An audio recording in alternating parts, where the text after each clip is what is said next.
Target sa Davao City Engineers Office nga maklear dayon ang tanang mga debris gikan sa nahugmak nga steel bridge sa Barangay Matinapangi, Davao City ni adtong Sabado.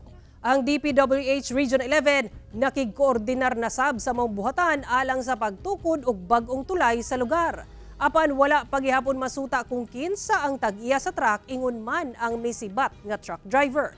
Ani ang report ni Argil Relator.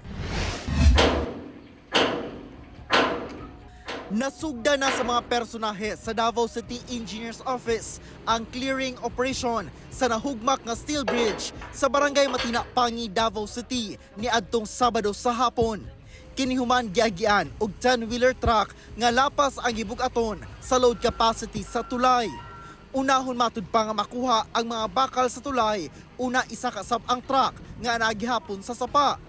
Target sa City Engineers Office nga maklear na ang sapa sa Domingo, October 27. So parang advice sa amuha sa City Engineers, pull out sa nila, tapos na sila yung negotiation sa DPWH siguro. Sumala sa DPWH 11, nagpahigayon na sila og inspeksyon sa lugar, kauban ang Davao CEO og nakatakda sab nga magpahigayon og coordination meeting. Anda matud pa sila nga mutabang sa pagtukod og bag-ong tulay. Ang initial naman na naisgutan is ang pagbuntar og kaning modular bridge gyapon o steel bridge gyapon siya.